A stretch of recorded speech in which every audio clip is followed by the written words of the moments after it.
नमस्कार दोस्तों, आज अपने बात करेंगे होम मेन्यू के बारे में। और आप सभी को पता है हम डिस्कस कर रहे हैं माइक्रोसॉफ्ट ऑफिस सॉफ्टवेयर पर, जिसमें हमारा पहला सॉफ्टवेयर है एमएस वर्ड।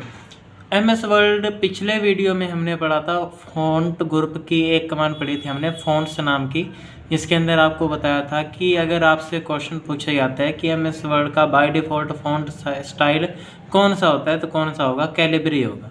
और आज हम बात करेंगे कि अगर आपको फ़ॉन्ट के अंदर किसी भी प्रकार की फॉर्मेटिंग करनी है तो आप किस किस कमांड का यूज़ कर सकते हो।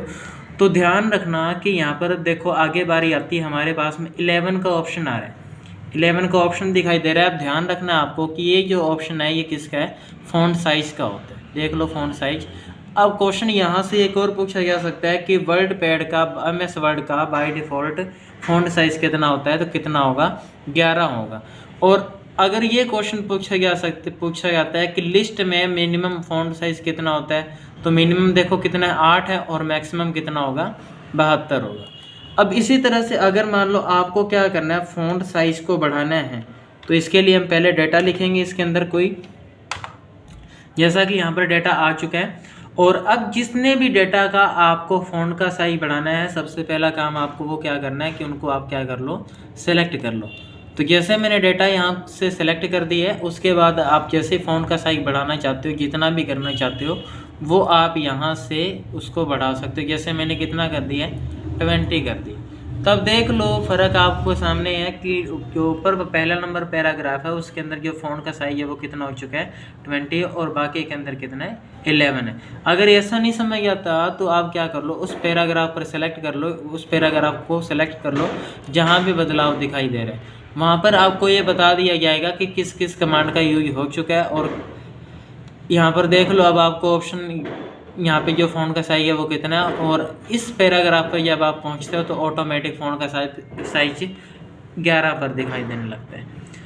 इसी तरीके से अगर आप फ़ॉन्ट का साइज़ कम से कम करना चाहते हो तो देख लो कितना कर सकते हो। ध्यान रखना कम से कम कितना होता है? 8 होता है, और यहाँ से 8 इतना कर किया जा सकता है। ठीक है। इसके बाद में आगे बारी आती है बोल्ड कमांड की। अगर आपको डेटा को डार्क करना हो, यानी कि डेटा को क्या करना है? बोल्ड करना है, तो आप किस कमांड का यूज़ करोगे? बोल्ड कमांड का यूज़ करोगे।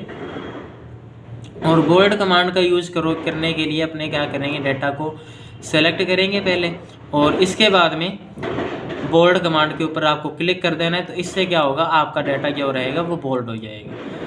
अब जैसे मान लो इसी डेटा के आगे आपको कोई डेटा ऐसा लिखना है जो बोल्ड ना किया हुआ हो, तो इसके लिए सबसे पहले आपको बोल्ड कमांड को ऑफ करना पड़ेगा। उसके बाद में ही आप आगे का डेटा लिख सकते हो विदाउट बोल्ड में।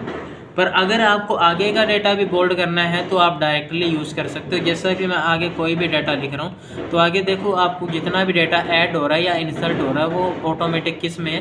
बोल्ड में है। पर अगर आपको बोल्ड में डेटा नहीं लिखना तो आप क्या करो? पहले बोल्ड कमांड को ऑफ कर दो, उसके बाद में आगे का डेटा स्टार्ट करोगे तो वो डेटा आगे का बोल्ड कमांड पे नहीं जाएगा। इसी प्रकार से अगर आपको इटैलिक कमांड का यूज़ करना है तो आप क्या करोगे? डेटा को सेलेक्ट करोगे और इसके बाद में इटैलिक कमांड का यूज़ कर लिया जाएगा। और इटैलिक का यूज होता है तिरछा करने के लिए, और आपको शॉर्टकट दिखाई दे रही होगी कि इटैलिक की शॉर्टकट होती है Ctrl+I होती है। और इसी तरह बोल्ड कमांड की शॉर्टकट होती है Ctrl+B होती है। अब इटैलिक जैसे अगर आप करते हो तो ये थोड़ा सा क्या हो जाएगा? तिरछा हो जाएगा, जैसे कि आपको दोनों पैराग्राफ के अंदर डिफरेंस दिखाई दे रहे हैं। अब फ़ॉन्ट का साइज़ थोड़ा सा बढ़ाकर देख लिया जाता है, तो देख लो फ़ॉन्ट का साइज़ बढ़ाने के बाद में जो डेटा इटैलिक किया होगा वो डेटा क्या है? तिरछा लिखा हुआ है। इसी प्रकार से अगर आपको क्या करना है, इस डेटा के नीचे अंडरलाइन लगानी है। अंडर का मतलब ही क्या होता है? नीचे, और लाइन का मतलब रेखा। अगर आपको किसी भी वर्ड के नीचे रेखा लगानी है या लाइन लगानी है, अंडरलाइन करना है, तो आप किस कमांड का यूज़ करोगे? अंडरलाइन कमांड का यूज़ करोगे, और इसकी शॉर्टकट होती है Ctrl+U। अब देखो माउस पॉइंटर नीचे पड़ा हुआ है और हम इसका Ctrl+U करके शॉर्टकट लगाकर यूज़ करेंगे। तो Ctrl+ जैसे ही यूज़ किया तो यहाँ पर देखो आपके सामने अंडरलाइन आ चुकी है। तो आप सभी को बता दें कि हमारा जो MS ऑफिस यहाँ पर यूज़ किया जा रहा है वो कौन सा है? MS ऑफिस 2021 है, बिल्कुल लेटेस्ट वर्जन है। तो आगे से आगे आप वीडियो को शेयर करते रहें, ज़रूर करें, और लगातार जुड़े रहें हमारे चैनल के साथ। अब MS वर्ड के अंदर एक और चीज़, ये नई खास चीज़ होती है कि आप क्या करोगे, MS वर्ड के अंदर अंडरलाइन का कलर और उसका स्टाइल भी बदल सकते हो। जैसा कि यहाँ पर अंडरलाइन के साथ में ड्रॉप डाउन का बटन का ऑप्शन है, यहाँ जाना है आपको और इसके बाद में अंडरलाइन का जो भी आपको स्टाइल अच्छा लगे वो आप सेलेक्ट कर लो, जैसे हमने ये वाला किया।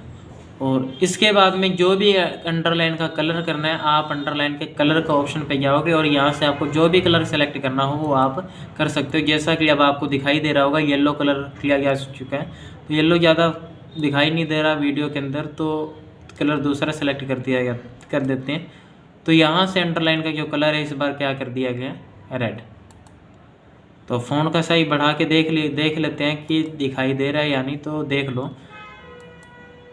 तो यहाँ पर देखो अंडरलाइन का जो कलर है वो क्या हो चुका है, रेड हो चुका है। तो आज की क्लास में हम इतना ही पढ़ेंगे, बाकी पढ़ेंगे नेक्स्ट क्लास में। तो सभी बच्चों का धन्यवाद, जुड़े रहें हमारे साथ। जय हिंद।